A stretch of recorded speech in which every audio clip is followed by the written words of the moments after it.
चीर के धरती उम्मीद बोता हूँ। मैं किसान हूँ साहब, मैं कहाँ चैन से सोता हूँ। हमारे छत्तीसगढ़ में किसानों की एक बड़ी महानता है और खेती किसानी कर जो है हमारे छत्तीसगढ़ को जो है किसानी के नाम से ही, धान के नाम से ही जाना जाता है। जी हाँ, नमस्कार, मैं जय कुमार सारथी स्वराष्ट्र न्यूज 24 के अध्याय हमर खेती हमर किसान में आपका स्वागत करता हूं। और आज हम हाईवे रोड पे खड़े हैं, सरायपाली हाईवे रोड पे। आप देख सकते हैं ये हाईवे रोड है और यहाँ से महज 7 से 8 किलोमीटर में बसा एक छोटा सा गांव है इच्छापुर। इच्छापुर में एक किसान भाई से हमारा बात हुआ है, वो गुलाब की खेती, जी हाँ, फूल की खेती कर जो है सालाना 10 से 12 लाख रुपया कमाते हैं। और उसका मुनाफा किस प्रकार लिया जाता है, किस प्रकार खेती करनी चाहिए, इन सभी विषयों पर चर्चा करेंगे हम किसान भाई से मिलकर। तो बने रहिए हमारे साथ और चलिए एक और सफर पर।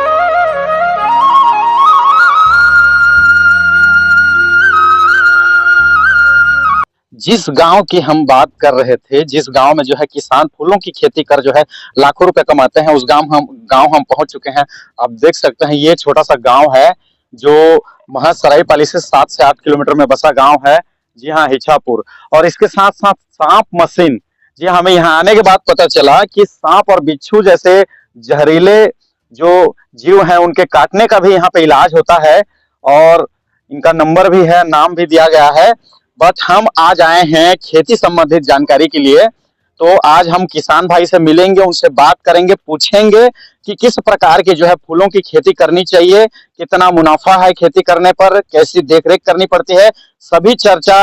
सभी विषयों पर हम चर्चा करेंगे, तो बने रहिए हमारे साथ।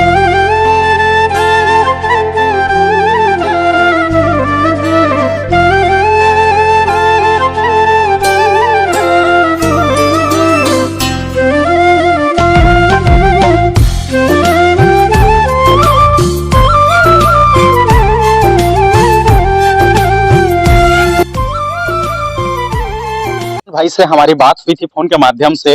जिस गांव की हम बात कर रहे हैं इच्छापुर गांव है, सरायपाली से महज 7 से 8 किलोमीटर में बसा गांव है। किसान भाई हैं जो गुलाब और गेंदे की खेती, जी हाँ, फूलों की खेती कर जो है लाखों रुपए प्रतिवर्ष कमाते हैं। और उसी विषय को लेकर हम उनके पास पहुंचे हैं कि किस प्रकार जो है फूल की खेती कर जो है किसान लाखों रुपए कमा सकते हैं और कितनी देखरेख करनी पड़ती है, किस प्रकार जो है इसको लगाना चाहिए, लगाने की पद्धति क्या है, किस प्रकार जो है देखरेख करनी चाहिए, कितनी लागत लगती है लगाने में और किस प्रकार मुनाफा कमाया जा सकता है। जी हाँ, हम स्वागत करते हैं हमारे चैनल पे। सर, आपका नाम बताएं। श्री राम नायक है मेरा नाम। अच्छा नायक जी, ये बताइए कि आप कौन सा गांव में रहते हैं और आप जो है कब से ये फूल की खेती करना चालू किए हैं? मैं इच्छापुर गांव में रहता हूँ। सरायपाली ब्लॉक है, जिला महासमुंद, छत्तीसगढ़। अच्छा, फूल की खेती कब से आप जो है करना चालू कर दिए हैं? मैं 2017 से फूल की खेती करना चालू किया हूँ। 2017 से। ये आइडिया कहाँ से आया कि धान की खेती के बजाय जो है फूलों की खेती करने में ज्यादा मुनाफा है? ये गुलाब जब हम देखते थे रायपुर फूल चौक में, तो वहाँ फूल में बहुत अच्छे रेट में बिकते थे, तो हम लोगों को भी लगा कि फूलों की खेती करनी चाहिए। लेकिन उसके बाद जब मैं कृषि विभाग की तरफ से महासमुंद में कृषि मेला और रायपुर में मेला लगा था, तब वहाँ जाके देखा, तो वहाँ पे जो वरिष्ठ हैं, मतलब कृषि विभाग के, वो लोग बताए कि फूलों की खेती हमारे यहाँ भी हो सकती है। तो मैं भी करने के लिए विचार किया और छपोरा में गजानन पटेल ने सर्वप्रथम यही महासमुंद जिला में किया, उनका हम लोग देखे फिर चालू किया। अच्छा, समथिंग कितना वर्ष हो गया होगा आपको जो है फूलों की खेती करते हुए? अब ये 5 साल से ऊपर हो गया, ये 6वां साल रनिंग है। फूल की खेती में जो है कौन सा माह उपयुक्त रहता है लगाने के लिए, फूल लगाने के लिए? जो ये हमारी जिस पॉली हाउस में लगाते हैं, ये डच गुलाब की वैरायटी है। ये 12 महीना निकलती है, पर डे प्रोडक्शन इसका निकलता है। अच्छा, और कितनी लागत आती है फूल की प्रति एकड़ खेती में? सबसे पहले तो सेट बनाना पड़ता है। ये सेट गवर्नमेंट की तरफ से सब्सिडी में मिलती है। इसका प्रोजेक्ट कॉस्ट 40 लाख रुपए रहती है, जिसमें गवर्नमेंट की तरफ से 50% का अनुदान मिलता है। और ये जैसे गवर्नमेंट की तरफ से, कृषि विभाग की तरफ से ये सारा चीज जो है उपलब्ध कराया जाता है।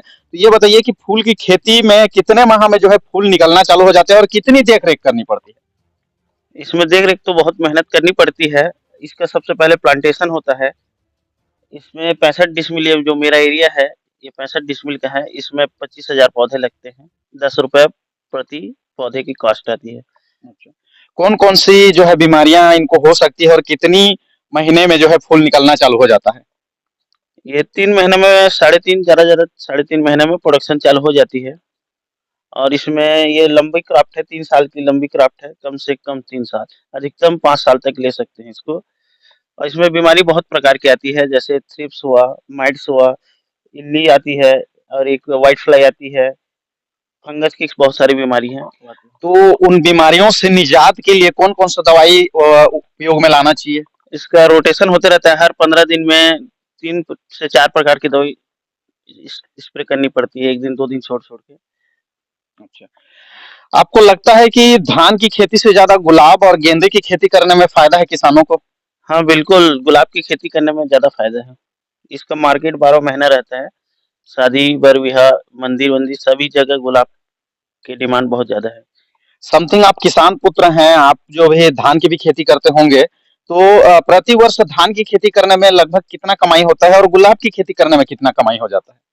आप धान की अच्छी से अच्छी भी खेती करोगे तो मैक्सिमम प्रॉफ़िट आपको 30,000 से 35,000 से ऊपर होने वाली नहीं है। लेकिन इसमें आप खर्चा गुलाब में मिनिमम ₹50,000 पर मंथ बचा सकते हो। अच्छा। और इसके साथ-साथ जो गेंदे की आप बोल रहे हैं, कौन-सी प्रजाति की गेंदे की खेती करते हैं और वो कितना मुनाफ़ा देती है? एक चाइना वाली गेंद आती है, लट्टू गेंदा जिसको बोला जाता है, एक कलकतिया गेंद आती है। अच्छा। दोनों बेहतरीन हैं, हमारे यहाँ मौसम के हिसाब से अनुकूल है। एक हुँ। फ्रेंच गेंदा भी आती है, अफ्रीकन गेंदा भी आती है, वो साइज़ में बड़ी रहती है, लेकिन उसका मार्केट रेट नहीं मिलता यहाँ। तो उनकी देख-रेख किस प्रकार की जाती है? क्योंकि गुलाब का तो आपने बता दिया, लेकिन गेंदे फूल का देख-रेख किस प्रकार किया जाता है? और लगभग कितने मज़दूर आते हैं? कॉस्ट क्या है? महीने में कितने मज़दूरों को जो है कितने मज़दूर लगते हैं काम करने के लिए और समथिंग कितना मज़दूरों को देना पड़ता है और प्रॉफ़िट मंथ में जैसे आप 50,000 बोल रहे हैं, तो कॉस्ट क्या है उसका? अब मैं मेरा वाला बता दे रहा हूँ, यहाँ पे 3 एकड़ ज़मीन में मैं फूलों की खेती करता हूँ। इसमें 12 महीना फूल निकलते रहता है, कभी गेंदा, कभी रजनीगंधा। गुलाब तो पर डे निकलता है अच्छा। और यहाँ पे 6 से 7 लेबर पर डे लगते हैं। तो ये बताइए कि ये जो खेती सारा प्रोसेस जो आप करते हैं, जिससे आप लाखों रुपए प्रॉफ़िट कमा रहे हैं, इसमें शासन प्रशासन की तरफ से क्या-क्या जो है सुविधा मुहैया कराया गया है आपको? समय-समय पे जो भी योजनाएँ आती हैं सरकार की तरफ से अधिकारी लोग यहाँ दिलवाते हैं और जो भी योजना में 50% सब्सिडी तो गवर्नमेंट देती ही है। तो आप ये कहना चाहते हैं कि हमारी छत्तीसगढ़ सरकार जो है, वो किसानों के साथ है और किसानों को जो है अन्य प्रजाति की जो खेती है, चाहे गेंदे की हो, चाहे गुलाब की हो, चाहे और भी कई प्रकार के कई वैरायटी के फूल होते हैं, उन खेती को जो है आगे बढ़ाने के लिए छत्तीसगढ़ सरकार प्रोत्साहन कर रही है और साथ-साथ जो है उनका सपोर्ट भी कर रही है। बिल्कुल कर रही है। केंद्र सरकार भी कर रही है, ये केंद्र पोषित योजना है, राज्य पोषित योजना आती है, उससे राज्य भी किसानों को बहुत मदद करती है। तो किसानों को जो है आप क्या संदेश देना चाहते हैं कि धान के अलावा उनको और कौन-कौन सी जो खेती है वो करना चाहिए और किसान जो है उससे ज़्यादा लाभ कमा सकते हैं? धान के अलावा बहुत सारी जैसे सब्जी वर्गीय खेती है, उसके बाद ये फूल में भी बहुत सारे फूल आते हैं। एक ही फूल नहीं, गुलाब के अलावा और भी कट फ्लावर के रूप में आती है, जैसे गेंडुलस, जरबेरा, रजनीगंधा, ऐसी और विदेश की बहुत सारी फूल है, लिली और ये सब चीज़ हो सकती है हमारे यहाँ छत्तीसगढ़ में। तो मैं भी किसान भाइयों से अनुरोध करूँगा कि वो भी फूलों की खेती में आएँ, सब्जी की खेती में आएँ, जो ड्रिप सिस्टम से बनती है, संरक्षित खेती होती है, ये सब चीज़ करने से ज़्यादा प्रॉफ़िट होता है। तो इस खेती पे जो है इस पे पानी का जो बचाव है वो ड्रिप सिस्टम से कर भी दिया जाता है और पर्याप्त पानी भी पौधों को मिल जाता हाँ, है। गुलाब एक कटीला वृक्ष है, इसको बहुत ही कम पानी की आवश्यकता होती है, लेकिन पर डे चाहिए इसको, लेकिन अच्छा। कम मात्रा में चाहिए। तो आप देख रहे थे कि हमारा किसान भाई जो है किस प्रकार जो है धान के अलावा फूलों की खेती कर जो है प्रति वर्ष लाखों रुपए जो है इनकम ले रहे हैं और हम यही चाहते हैं कि हमारे छत्तीसगढ़ के किसान भी समृद्ध बने। धान वैसे तो छत्तीसगढ़ को धान का कटोरा कहा जाता है, लेकिन धान के अलावा अदर और भी कई प्रकार की खेती है जिनको कर जो है कि करके जो है किसान लाखों रुपए कमा सकते हैं, लाखों रुपए बचा सकते हैं और संपन्न हो सकते हैं।